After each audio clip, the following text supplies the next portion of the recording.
অ্যাকশনে গিয়েছে। আমরা যেমনটি দেখতে পাচ্ছি যে যাকে পাচ্ছে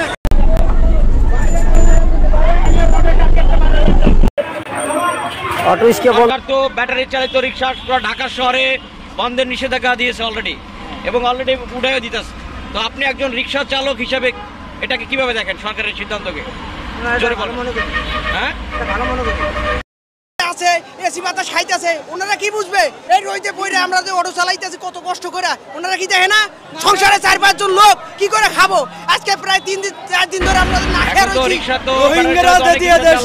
তো বেকার হয়ে যাবো। বেকার না হারা রিক্সা চালাও, আন্না একবারে বন্ধ করো সব। বলতেছি যে আগে যখন মানুষ ফাউ রিক্সা ছিল না, তো ভালো ছিল। এখনো ফাউ রিক্সা চালাও, সমস্যা কি? ওটা বন্ধ এক বন্ধ হয়ে যাবে না। অটো রিক্সা বন্ধ হয়ে গেলে অনেক গরিব মানুষ না খায় থাকে।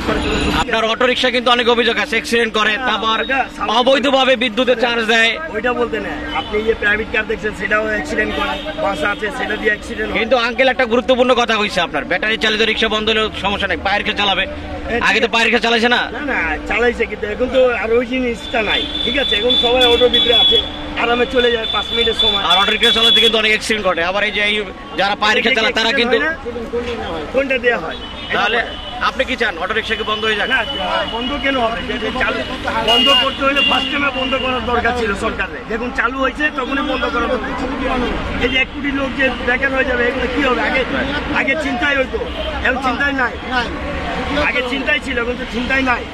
এখন মানুষরা আবার চিন্তাই করতে নামে। এই গরিব মানুষের যে কর্মীরা আছে, এরা যে কাজকর্মী করে, এরা তো দেখা গেল টাকা নিয়ে যায়, মোবাইল নিয়ে যায়, এগুলো কারাগারি হয়ে যায়। তখন কি করছে?